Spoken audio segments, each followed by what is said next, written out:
Hello and welcome to a brand new episode of Smart Money. Now, in the recent Vibrant Gujarat Summit, the Finance Minister Nirmala Sitharaman spoke about how India is on the way to become a $5 trillion economy by FY28, and India could reach the $30 trillion mark by 2047. So the question that we're asking today is, from a market perspective, what will it take for India to hit that milestone, and which are the sectors that can lead to that level being hit? Joining us now is Gurmeet Chadha of Complete Circle Consultants to give us his top themes for the year 2024. Gurmeet, always great speaking to you. Thank you so much for joining us. You know, the big question, right? What will it take for India to get to that 10 trillion economy mark? I think excellent topic of choice, Sonia. I think, see, we are seeing is that every decade and every bull run has a different leader.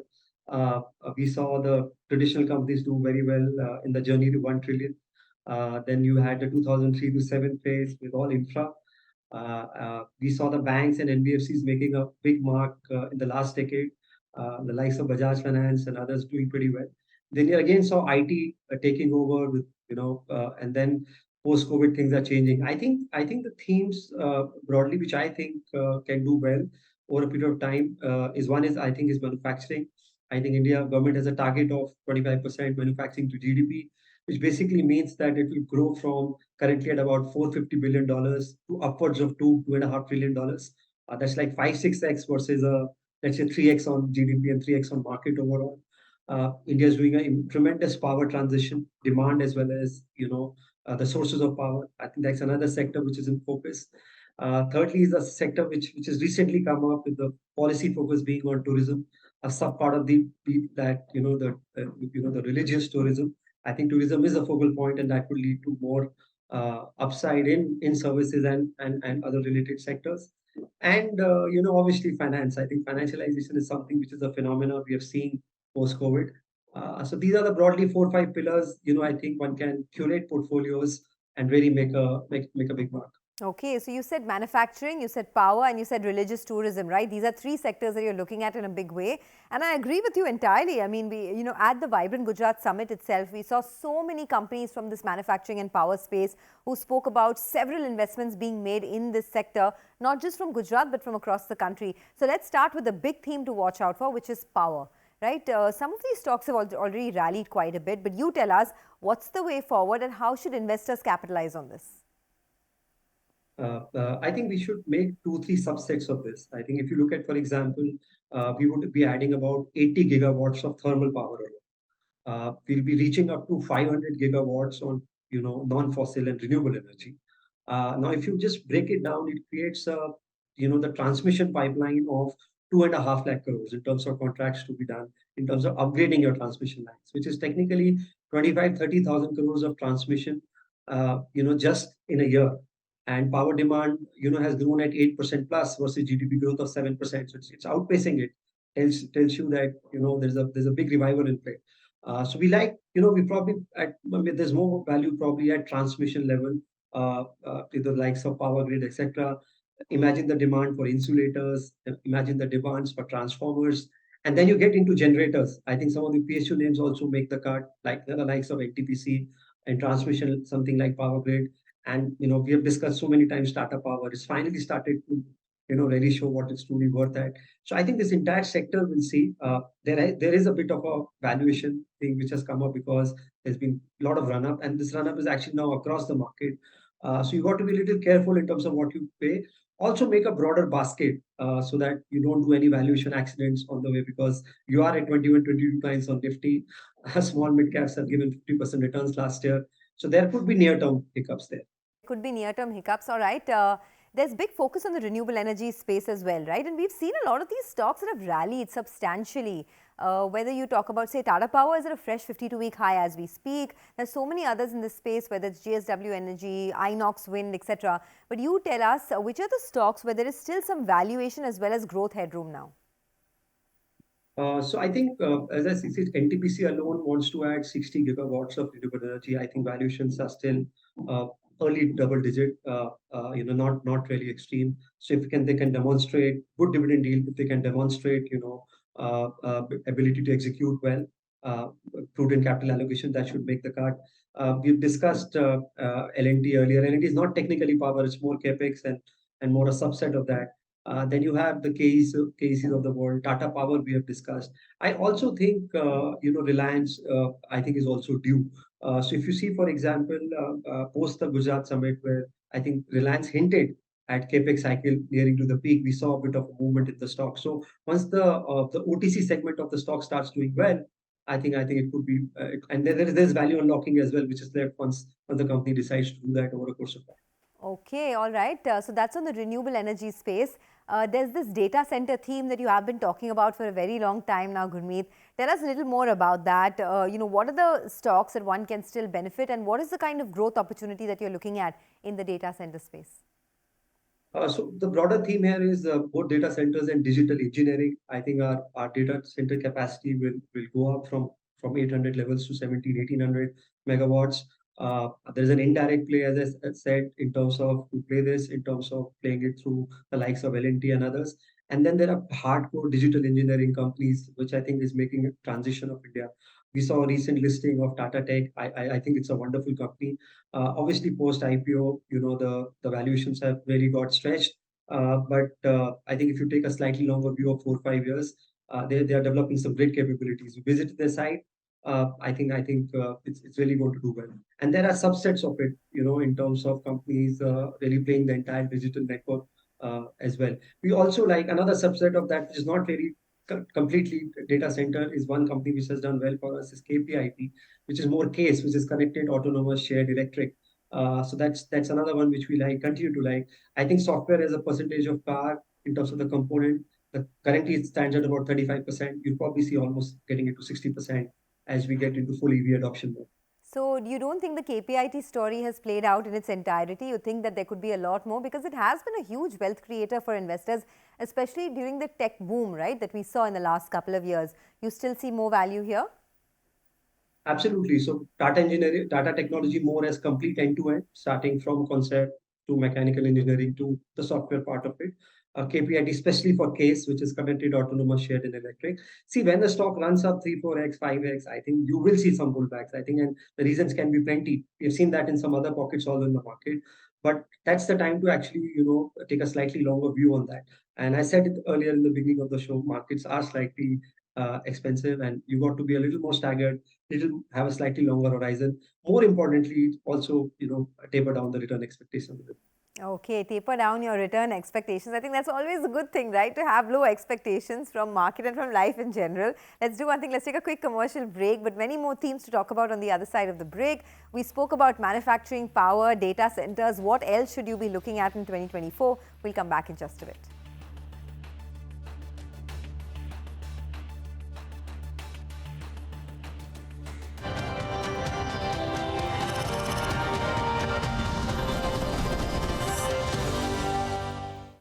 Welcome back to Smart Money. We're talking about the big themes to watch out for in 2024. Gurmeet Chadha of Complete Circle Consultants is with us.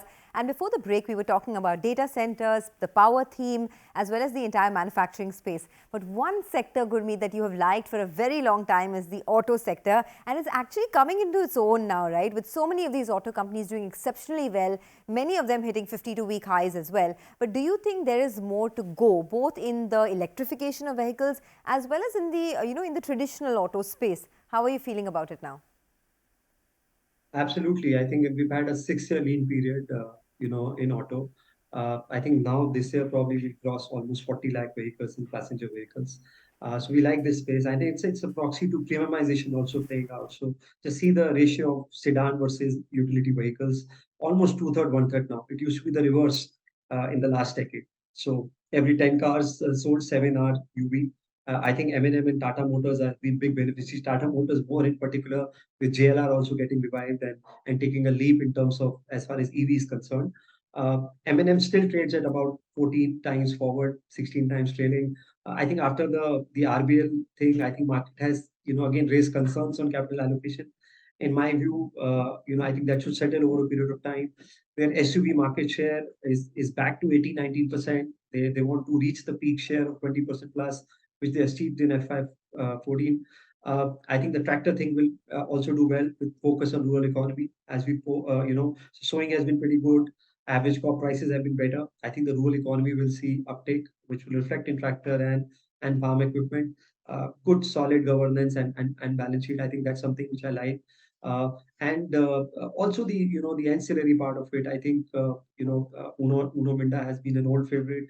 Again, playing the premiumization theme within auto.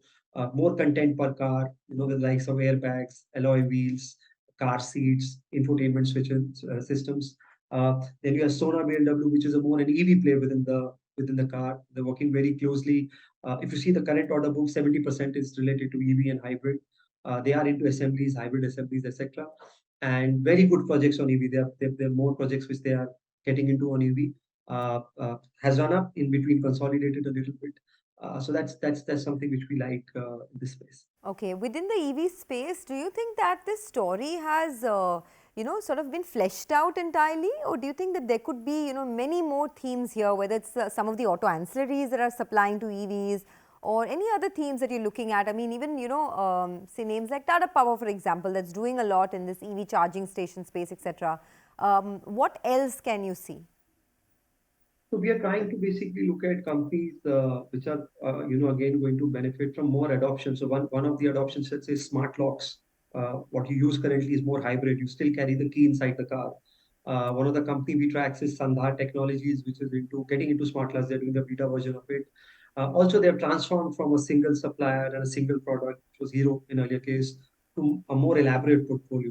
There's tooling, there is fabrications, there is the cabins which they make, the entire frame they make for high-end, bikes, especially the 125cc ones. Even in two-wheelers, if you see, it's the 125cc segment which has gained over the 100cc segment. So the likes of TVS and Bajaj have actually done much better than Hero. TVS in particular, huge improvement in margin, almost in double digit now. Uh, uh, Great movement in the balance sheet, much leaner. And look at the EV play they are doing through the both the scooter segment and new launches they have. Export markets also catching up. So it's a very elaborate space. You probably need to map the entire value chain, and then probably I see a lot of value. Also the ownership. We have just 10% kind of an ownership in India of PVs versus I don't even want to compare with China, but even some of the our South Asian counterparts. So I think this will grow. Probably you will see as many number of car sales as two-wheeler sales, let's say 3 years, 4 years from now. Okay. Another theme that we're looking at is tourism, right? And within that, you just spoke briefly about it, religious tourism. You have a lot that's happening right now. And we've seen the way some of these stocks like Praveg, etc., have really started to surge quite a bit. But that's a tricky space because it could be just something that is a trend, something that perhaps could cause investors to burn their fingers. So I want to understand from you, within this religious tourism space, which are the companies that you can bet on for the longer term? Yeah, so I think the broader is tourism, a subset is religious tourism. If you see, for example, the Collier's head, he spoke about 15% jump only in FY24. I think the event is there, which is the Ram Temple in Ayodhya. So if you see, for example, there are multiple plays there. So one is short term and can be tactical, and one is something which is more structural. So see, for example, hotel business. It was always a very deeply cyclical sector. But if you see, for example, the demand last year, the demand was 10-12%, the supply was 6-7%. So demand is outpacing, supply. And in metros, it will continue for at least next 2-3 years. Second is the revival even of business travel. See the revival in convention centers like Geo Convention Center in Bombay, Bharat Mandapam in NCR, and likes of that, with various state summits also happening now, G20 events happening now. I think this will be more ongoing. This is not just defined to, just say a World Cup or a certain event, right? So there's a revival there. And most importantly, the hotel models. So, for example, now everybody look at Lemon Tree, for example. They have an Aurika which has come up in Mumbai airport area, and they're talking of another 3,300 rooms. A large part of that are managed rooms. So by FY26, it will be 50-50, which makes it very, very asset light, right? And margins to go up. Look at Indian hotels. They are also talking of almost 50% managed rooms, and they are obviously in the luxury segment, 51% market share, again by FY27, right? So that makes the model more asset light and not the earlier model, which was very capex oriented and cyclical. So that's one. Second, if you look in this space, let's say something like an IRCTC. Earlier, only the ticketing and bit of catering was doing the heavy work. Now, if you see, for example, in catering, there are more than 200 contracts which will be awarded. The license fees is going up. and there are more than 200 more trains which will be added to the circuit. So very structural demand there. And mind you, we have 11,000 railway stations, right? So imagine the work which can happen. There's a pilot going on with Zomato in few areas. Water, they are coming up with a plant. Quota has already come up. Two more will come up. Tourism will catch up. They're already talking of 200 vending trains as far as trains are concerned. So multiple lever, and nobody's yet spoken about how to monetize the incoming traffic in IRCTC, right? I think it's one of the best tech plays within PSUs in my view. I know it's run up a little bit, but I think it's something which we look at. So you have to look at it from, let's say, and then there are companies who are doing a lot of work because of tourism going up. Companies which are making, let's say, PPE kits, right? Which you make when there is a, let's say, religious tourism plays out, something like, let's say, Malcolm India, available 15 times. So you have to play through various levers, hotel, something like an IRCTC, bit of aviation, and maybe companies getting into, the construction and infrastructure bit of tourism. And what about your thoughts on names like Praveg that have rallied substantially in the last, many months? I mean, it's been a hot topic of discussion on the internet as well. Any thoughts here? Cautious? Missed it. One word, missed it.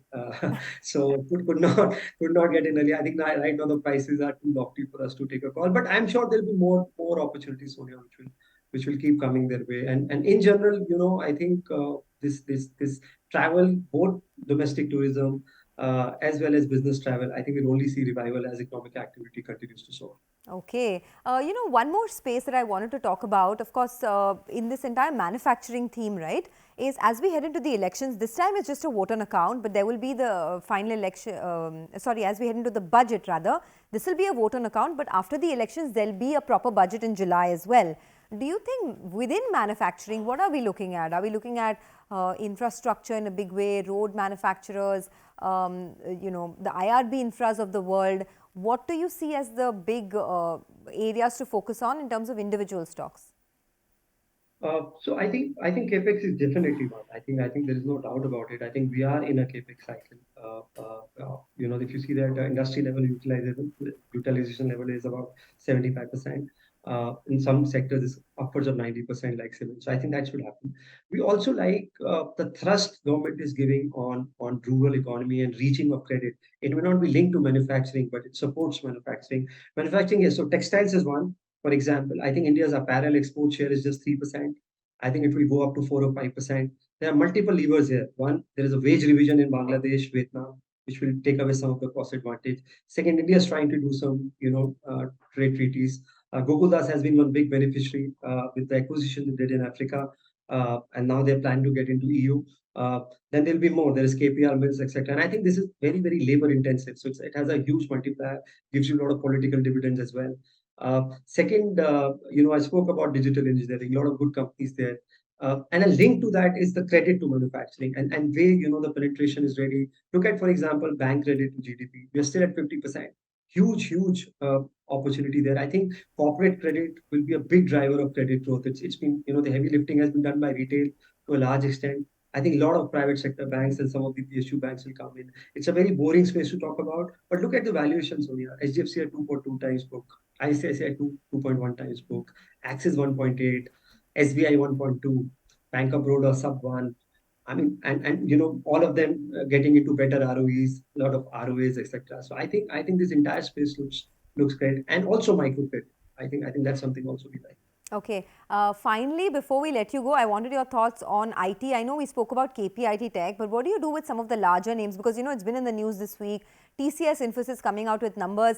The basic fact is, yes, the numbers are not as bad as estimated, but the commentary from the management is quite muted. It's very, very somber. They don't expect any major revival in terms of client spends, etc. But still, these stocks have come back. What are your thoughts here? Yeah, I think you got to be selective, and the market has been selective. See, look at example HCL Tech. They've had a good run. It trades at 1500 plus. It's back to 22, 23 times. I think they'll have a good quarter. The results are due in the evening. We'll get to know. Then we had Infosys, which was slightly soft, but when they gave a commentary and they narrowed them, the guidance to 1.5%, 2%, I think the market was relieved because probably market was expecting further reduction in guidance. I think TCS has clearly stood out. I think maintaining 25% margins and still growing, managing to grow at 2%. kind of, I think, is commendable for the size of TCS. And see the investments they are making in terms of, they're talking of almost 1 lakh employees being trained on AI. So a lot of work happening on the background.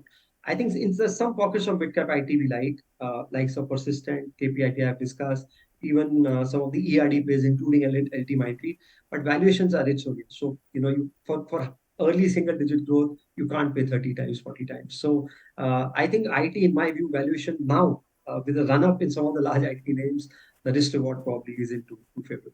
All right, Gurmeet, we leave it at that. Thank you so much, as always, for summarizing for us the key sectors to watch in 2024. That was a very quick and easy to understand explanation on what you should be buying this year, or perhaps what you should be focusing on in your portfolio this year. With that, it's curtains down on this edition of Smart Money. Thanks a lot for watching.